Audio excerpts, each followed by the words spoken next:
Hello tout le monde, j'espère que vous allez bien. Alors vous avez peut-être remarqué, je n'ai plus de musique en début de podcast. Je suis en manque d'inspiration. Il fallait que je me pose pour chercher une nouvelle musique pour représenter le podcast. Donc si vous avez des suggestions, je suis preneuse. Bien sûr, il faut que ça soit libre de droit, donc royalty free, pour que je puisse l'exploiter. Alors, aujourd'hui, je souhaitais rebondir sur le podcast de la semaine dernière. Donc, j'avais posté le podcast sur le jeûne d'information pour libérer sa créativité.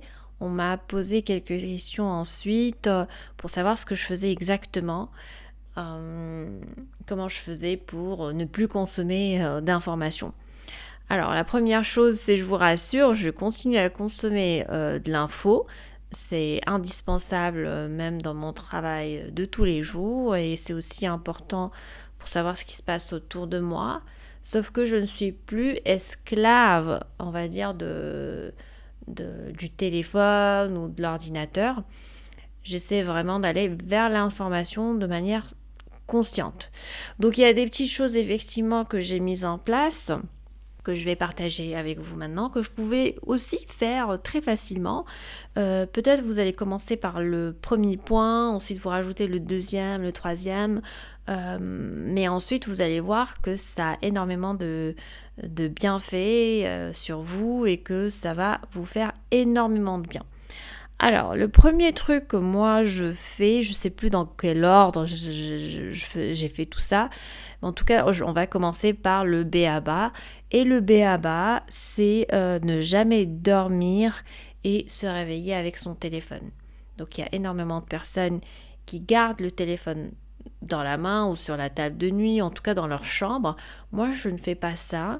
C'est-à-dire, avant de me coucher, je vais activer l'alarme pour le lendemain, pour le réveil, mais je vais laisser le téléphone dans la cuisine. Donc oui, ça sonne le matin, c'est pas très agréable. Bon, j'ai une petite musique, donc il faut que je me lève pour aller à la cuisine, éteindre le téléphone.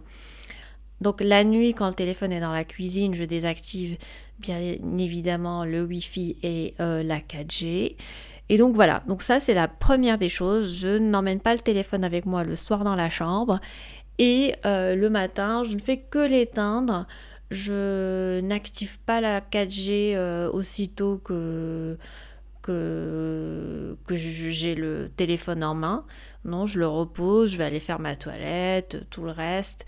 Donc à ce moment-là, je ne regarde pas encore le téléphone.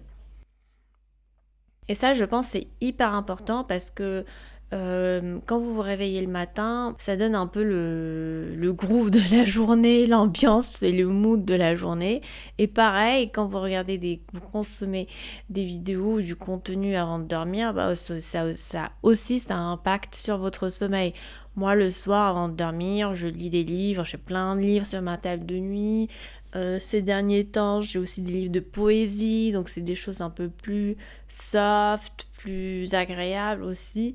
Et je pense que vraiment, ça m'aide en termes de ma gestion de stress et la gestion d'angoisse aussi, on va dire. Alors le deuxième point, c'est vraiment faire attention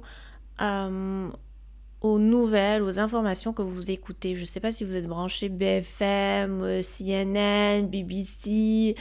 Alors moi j'avais remarqué que sur mon feed par exemple Instagram, comme je suis sur The Guardian et je suis sur le BBC, Paris Match et d'autres magazines et journaux, je voyais des vidéos qui n'avaient strictement aucune utilité dans ma vie. Donc c'est généralement des faits divers qui ont été filmés, enregistrés, postés. Et puis je me suis rendu compte que, au bout du compte, si on additionne le nombre de vidéos et le nombre d'informations futiles, au fait, c'est une grosse perte de temps. Donc là, je me suis dit, il faut que j'arrête tout ça. Il y a trop de contenu qui est produit sur Internet qui n'est pas utile. Donc ça reste des faits divers. On n'a pas besoin de savoir ce qui s'est passé dans une ville en Australie, le bus qui a lâché le frein, machin. Tout ça, on n'a pas besoin de savoir. Bien évidemment, vous pouvez être informé par rapport à ce qui se passe dans votre ville, dans votre pays. Même les relations internationales, c'est important. Mais quand même, ne pas tomber dans le piège de ce qui est soap opera, c'est-à-dire un film en continu, t'as envie de savoir ce qui s'est passé, ensuite t'as envie d'encore savoir ce qui s'est passé, parce que c'est interminable, on dirait que c'est vraiment des feuilletons comme Top Model, quoi, c'est interminable. Pour ceux qui connaissent Top Model, c'est une série, je regardais pas, mais qui passait à l'époque à la télé, et puis c'était des histoires d'amour, des histoires, on va dire, en général, interminables. Et donc, c'est ça les informations, c'est ça les news. Donc, faites attention à ce que vous consommez aussi sur les réseaux sociaux, même quand vous pensez que ce sont des nouvelles ou que c'est important, c'est de la géopolitique ou de la politique ou c'est hyper important. Bah non, faites attention parce que souvent, c'est juste du sensationnel, c'est juste pour attirer votre attention, garder vos yeux rivés sur leurs réseaux sociaux ou sur leur chaîne YouTube. Donc je privilégierai plutôt du contenu du genre des analyses bien structurées, bien documentées, par rapport à du consommable, des petites vidéos par-ci par-là, qui au bout du compte vous consommeront plus de temps, plus d'énergie, plus de débit dans votre cerveau. Donc l'autre point, c'est bien évidemment passer moins de temps sur les réseaux sociaux parce que, et oui, je vous ai parlé des informations, des nouvelles, mais aussi les réseaux sociaux de manière générale, suivre ses influenceurs préférés, suivre ses recettes de cuisine préférées ou je ne sais quoi. En fait, c'est beaucoup de perte de temps. Ça occupe de l'espace dans votre cerveau. Votre cerveau a beaucoup d'informations à processer et donc il est perdu. Il n'a plus de possibilité de faire naître ses propres idées. Certains d'entre vous vont me dire, bon bah ça nous sert d'inspiration. Bien sûr, vous pouvez vous inspirer, mais il ne faut pas être esclave de l'outil, c'est-à-dire du matin jusqu'au soir, passez votre temps à vérifier s'il y a de nouveaux posts ou de nouvelles vidéos ou voilà, des choses comme ça, mais à longueur de journée.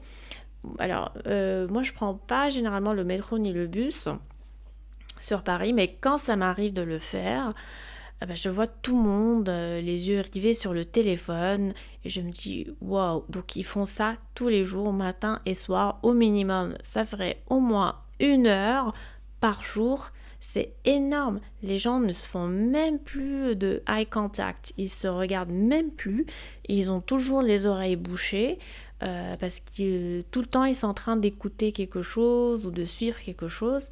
Et je trouve ça pas healthy dans le sens où ça ne laisse pas la possibilité de créer. On devient des robots, on devient des consommateurs d'informations et c'est très dangereux parce que c'est interminable. Et justement, pour moi, il est important aussi, ça c'est un autre point que je voudrais partager avec vous, c'est il est important d'accueillir les moments de silence.